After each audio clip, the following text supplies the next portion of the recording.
Where should you find fulfillment in life?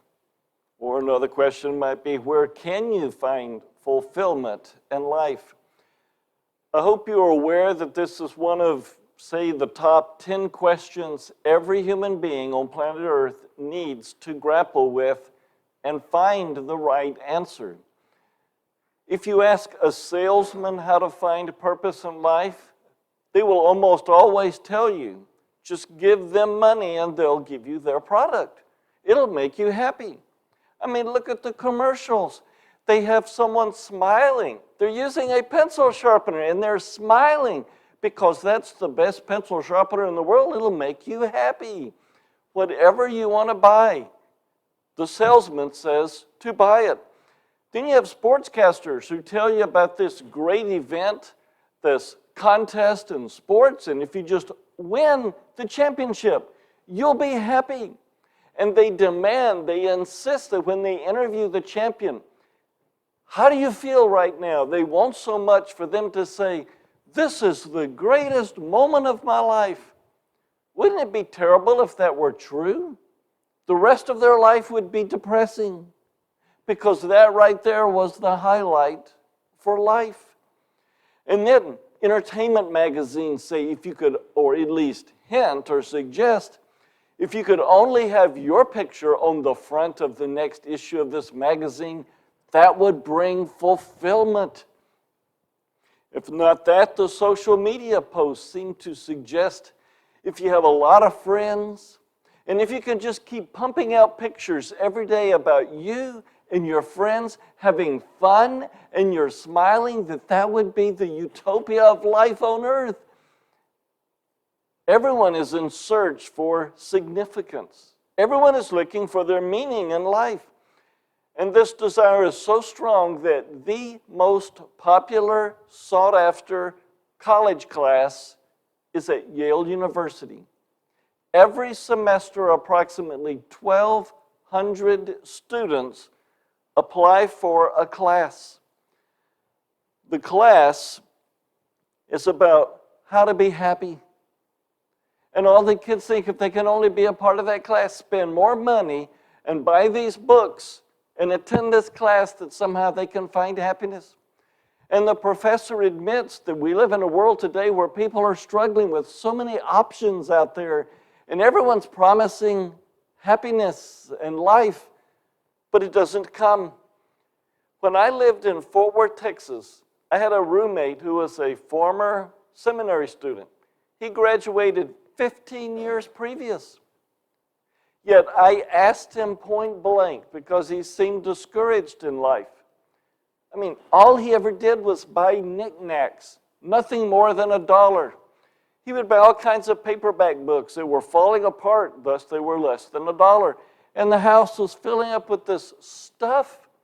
And I asked him, what is your purpose in life? And he said, I believe my purpose is to accumulate things.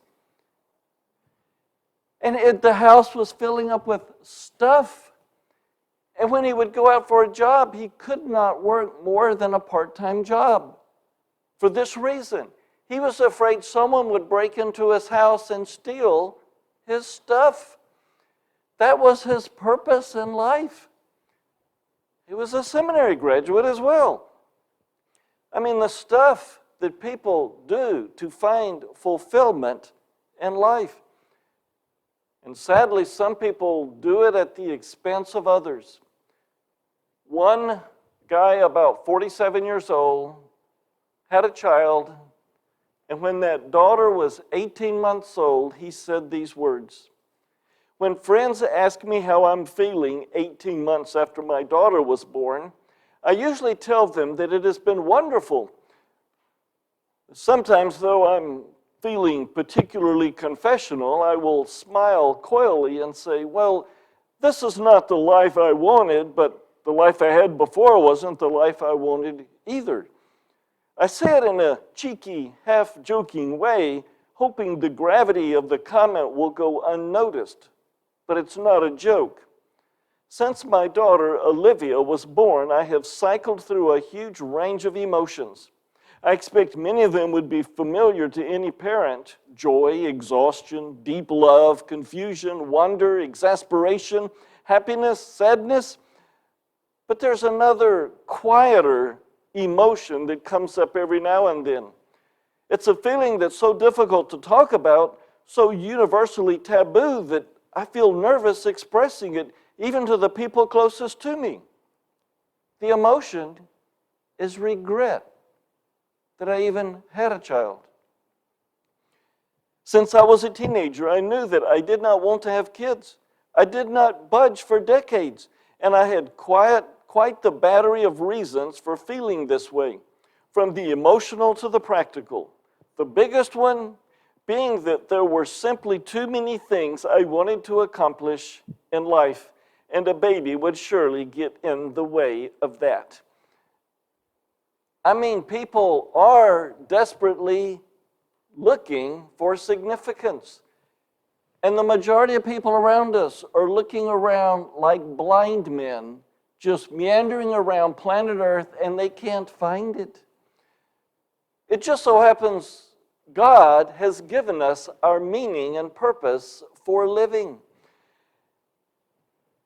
And as we get older, we at least discover what things are not. I'm embarrassed myself as I look back at my younger years, at how I spent time and energy in some areas that never were fruitful. I want us today to look at a scripture passage that God has given to us, which gives us a reason for our existence, real meaning and purpose for living. Many of you know it's the psalm that was just read. It's Psalm 132. We're going through what's called the Psalm of Ascents. There were 15 psalms written in order of our Bible, from Psalm 120 to Psalm 134, that the Jews would quote, they would recite as they were ascending up to Jerusalem for their 3 feasts in the year. We finished with Psalm 131 last week, and because these do have a sense of progression, let me remind you briefly of what last chapter was about. He mentioned the 3 different levels of maturity, and he mentioned, or at least in inference, the idea of a newborn, totally selfish, always demanding for themselves. But then you have the weaned child, which is starting to realize there are other people on planet Earth and they have desires too, and I need to wait in line and I can't just wah like a baby and get whatever I want. But then you get to the last verse and there's a sense of maturity there where the person is caring for other people. Well, caring for others will never take place until we reach this psalm, which is Psalm 132. And if you notice, the first words say a song of ascents. That is a song of ascending up to Jerusalem. It doesn't state who the author is, but as we read it, it really does appear like it's written by Solomon. King Solomon, the son of David. And the time period appears to be that they have just finished building the temple, and they're now ready to start putting the contents into the building, with the primary piece, the Ark of the Covenant. So that's the background for our psalm. Let's look at verse 10, which is Solomon's primary request. This is the main part of the whole psalm. And Solomon's primary request is that his face stays on God. Let's look at verse 10, for it says, "For the sake of David, your servant, do not turn away the face of your anointed." If you've been a part of these messages for years, you know that oftentimes the best way to understand a passage is to look for the imperatives, the commands. And I know for those of you who made F- in English grammar, that probably you don't want to hear another word about grammar. But an imperative is a command that you give to another person where you want that other person to do something. Stand up, sit down, give me an answer, please help me. All of those are imperatives. And in this entire psalm, it's a prayer to God, and there are two imperatives, this one being the most important. The whole psalm surrounds this verse. And as we've seen, it says in the imperative, do not turn away the face of your anointed.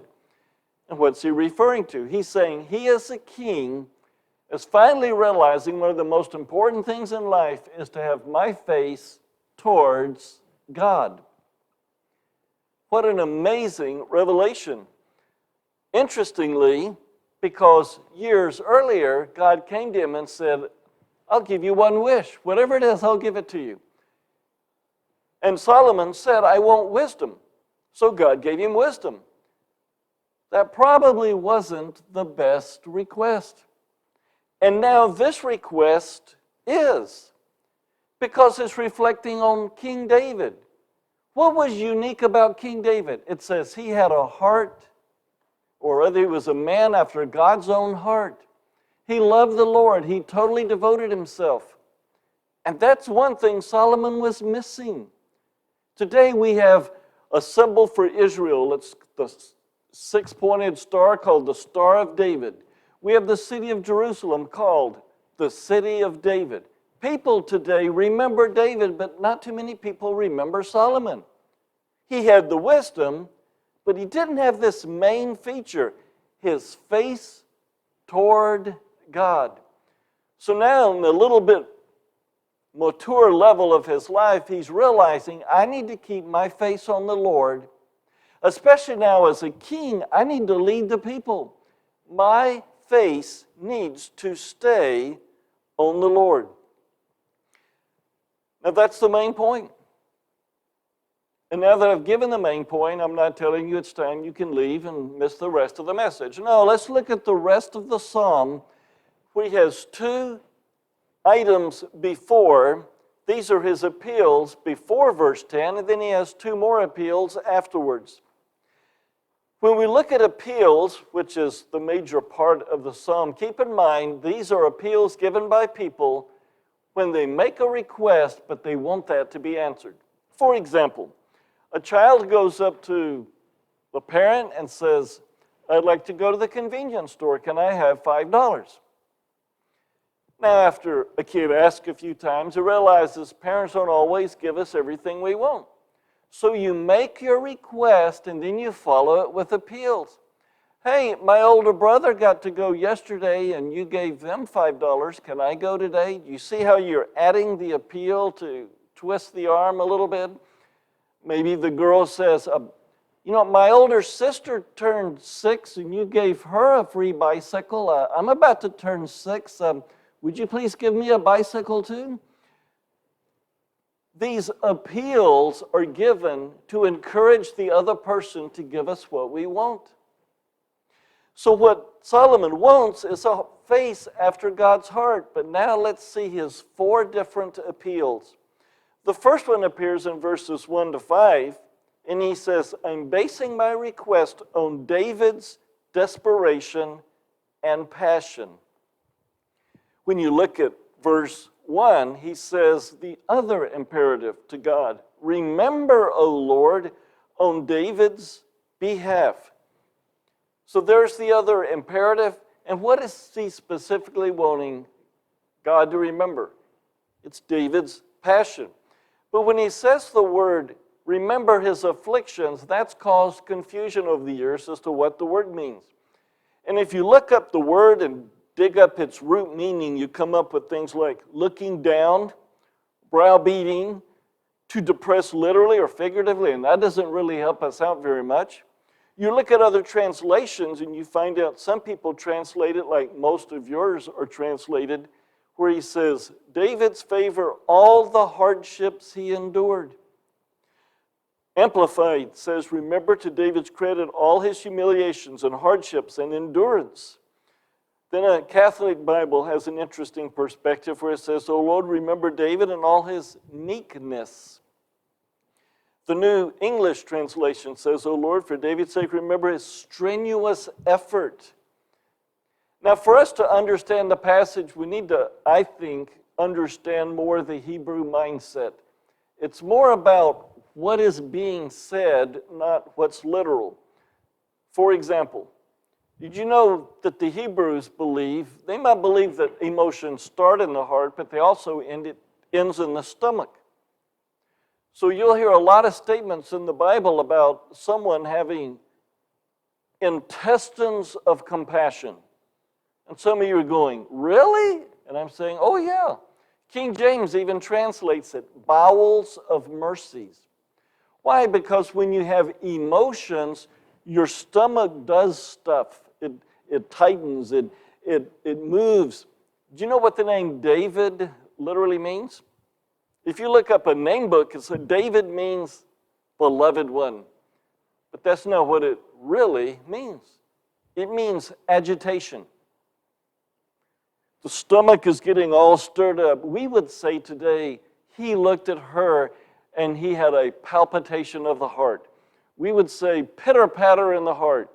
They would say the stomach churns and turns and toils. That's their idea. And when we come to this passage, what's David churning about? What's the affliction? Well, let's find out in the rest of the verses.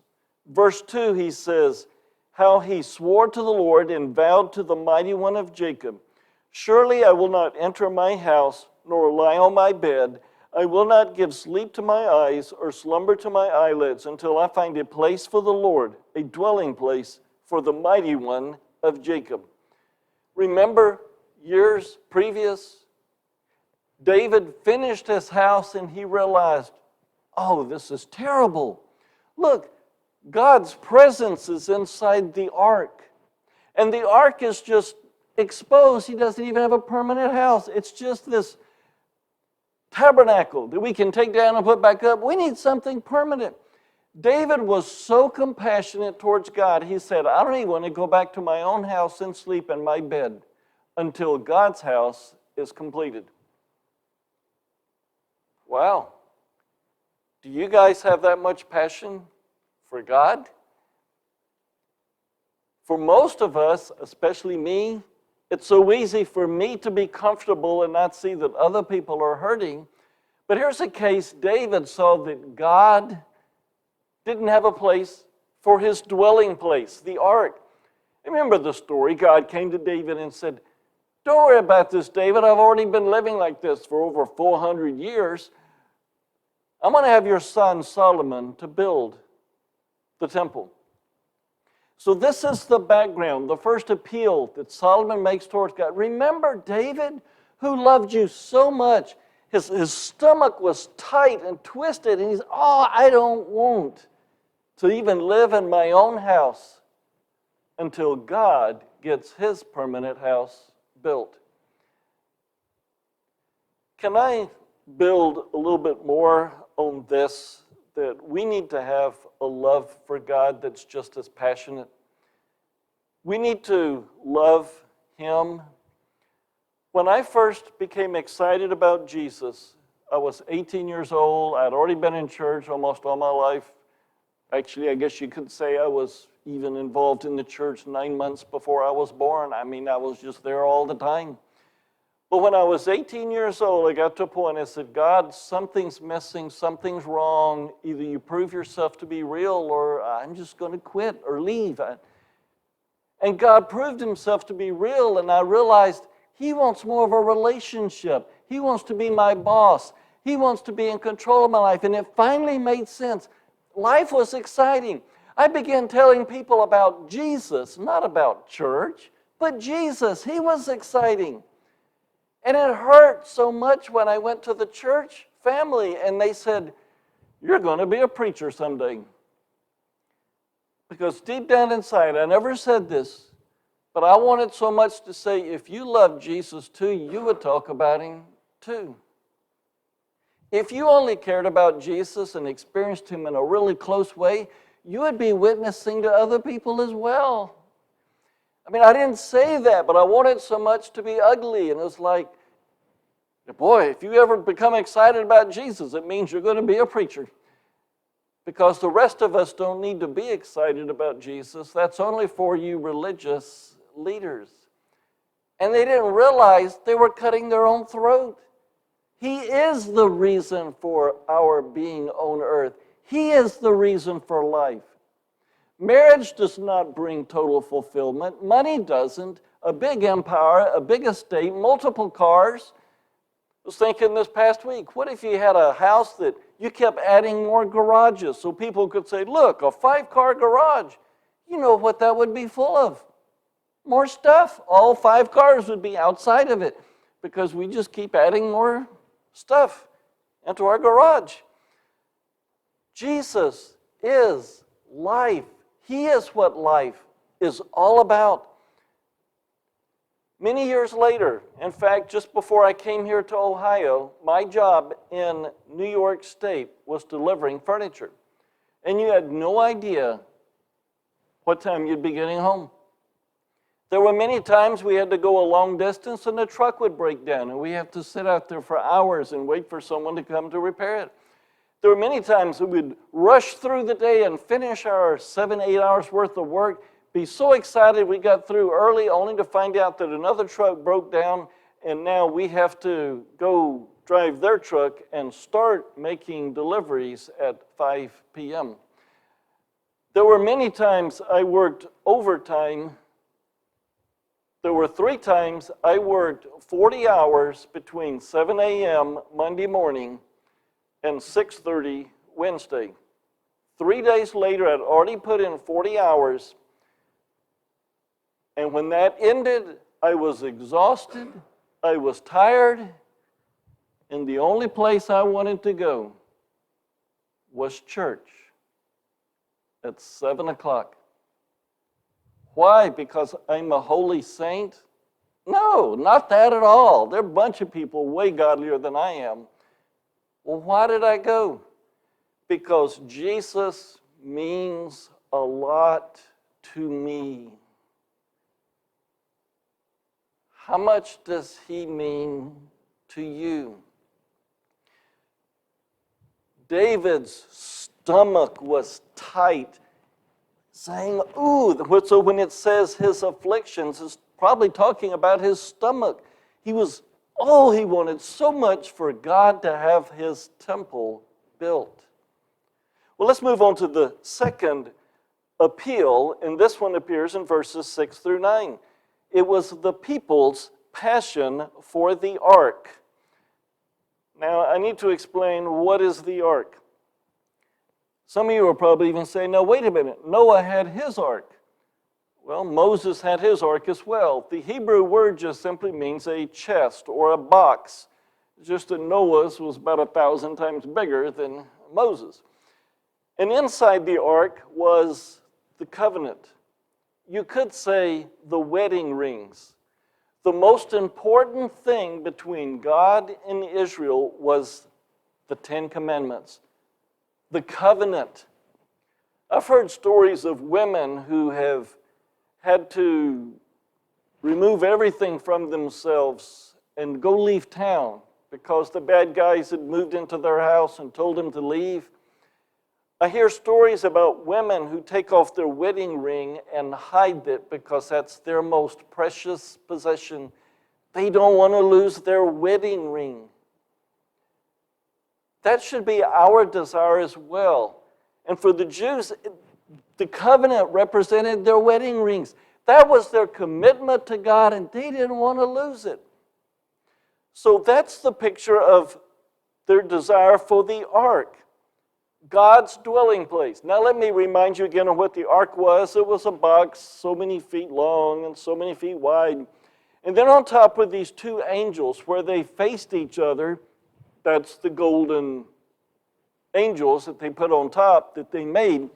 The angel wings are leaning over, so the wings are almost touching, and there's this air, there's space within there.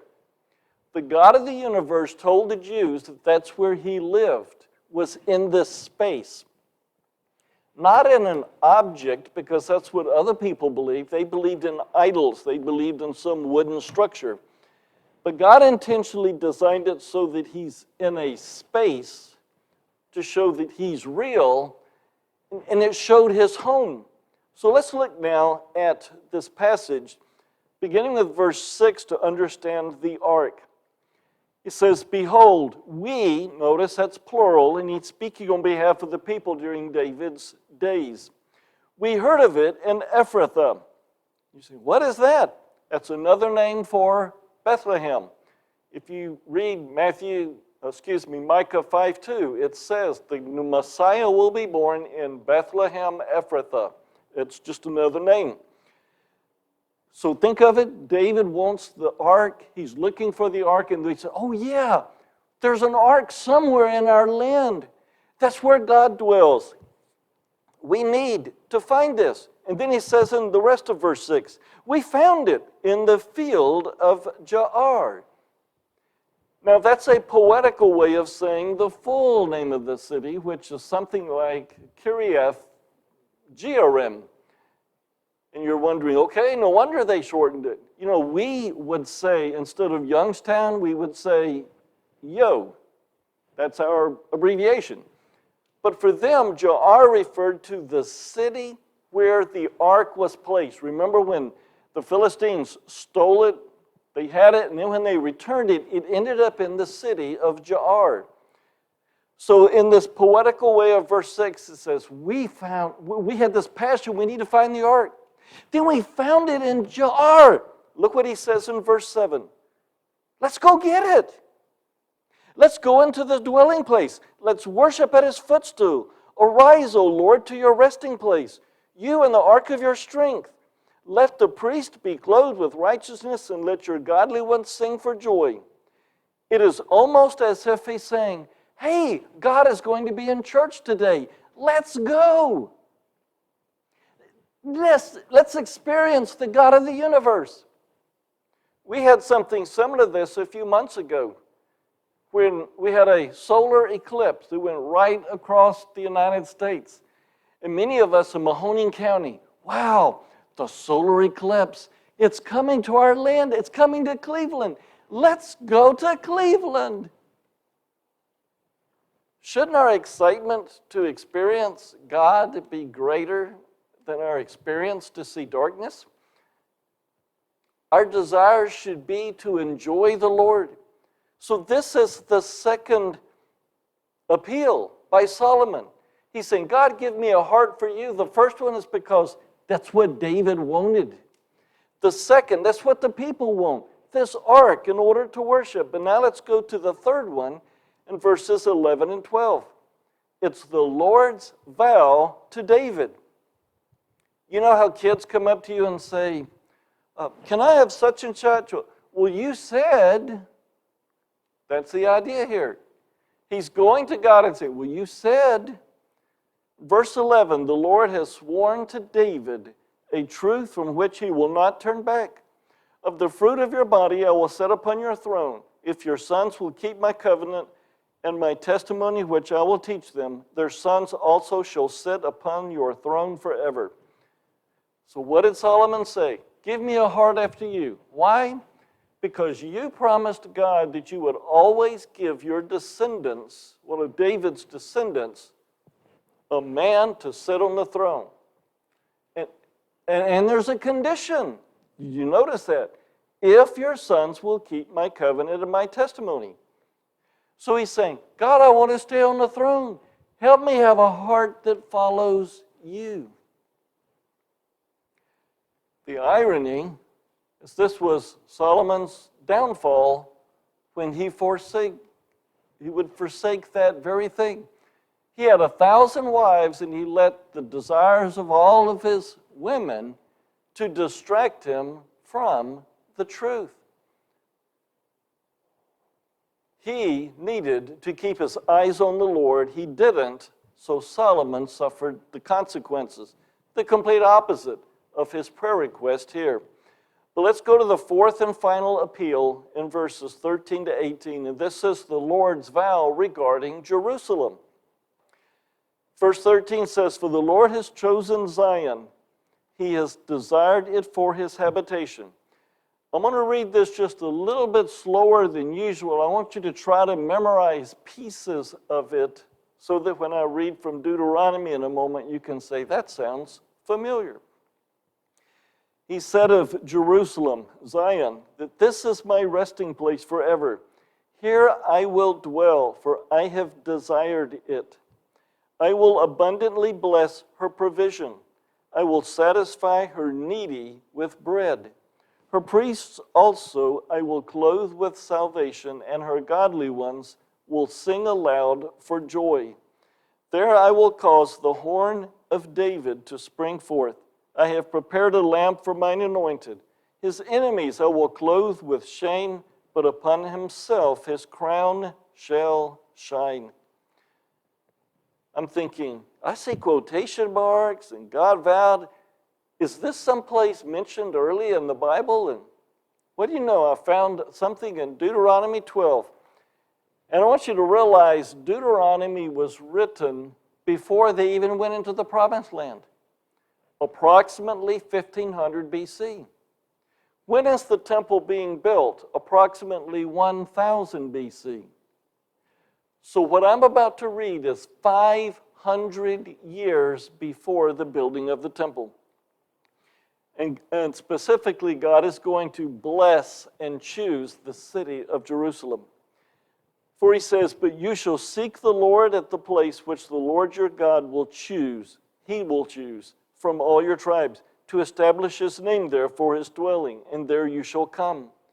Later on, he says, then it shall come about that the place in which the Lord your God will choose for his name to dwell, there you shall bring all that I command you, your burnt offerings and your sacrifices, your tithes and the contribution of your hand, and all your choice offerings which you shall vow to the Lord.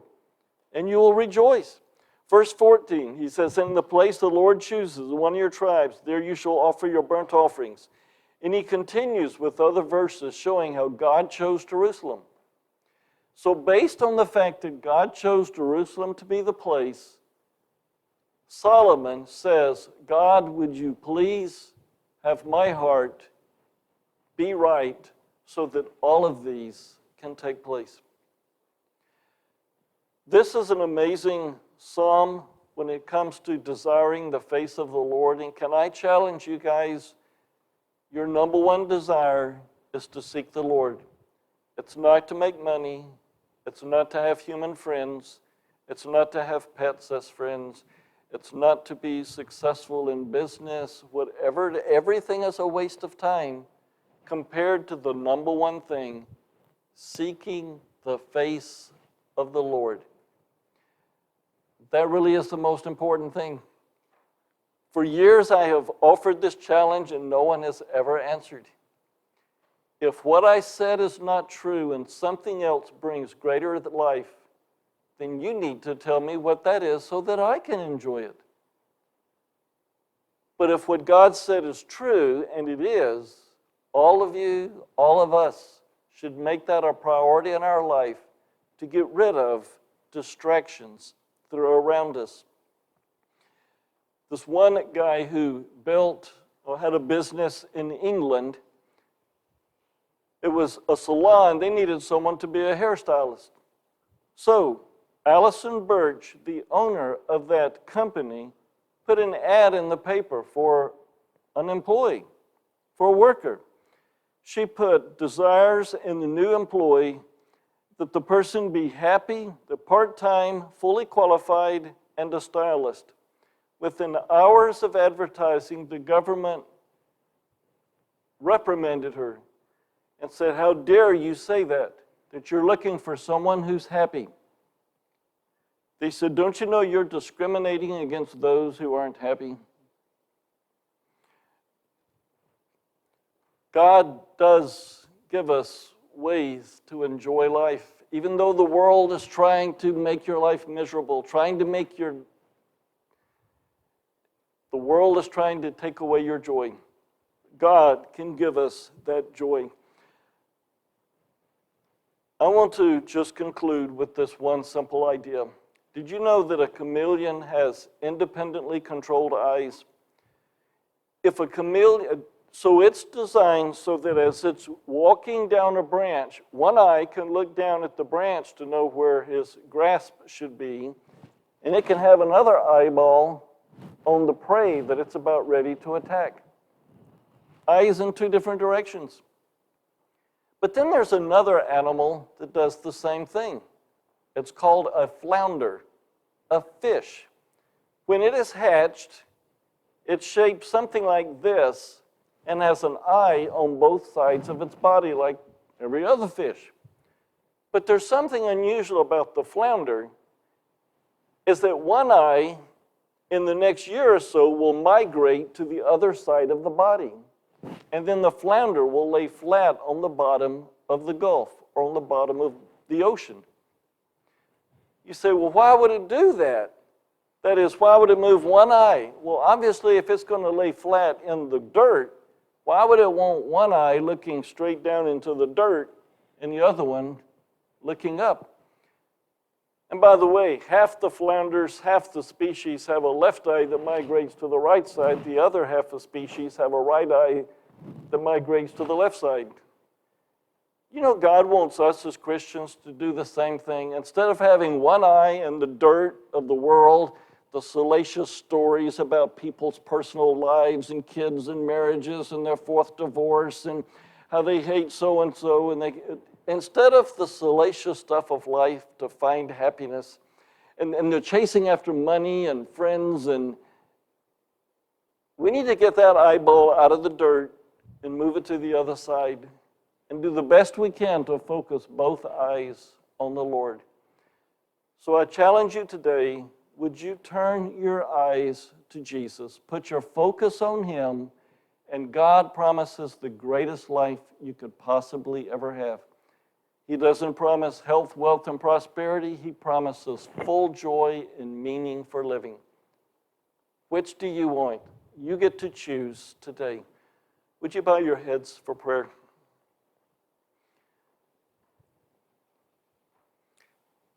God, we thank you so much for offering real life. We thank you for that opportunity we can have to enjoy you, no matter what else takes place in life, no matter what type of body we have, what diseases or handicaps or weaknesses or poverty or whatever we may have, we can experience every aspect of life because you are our life. May our faces stay on you. May we enjoy you to the full. For you truly are what life is all about. We thank you for what you're going to do in each of our lives as we submit to you. In Jesus' name I pray. Amen.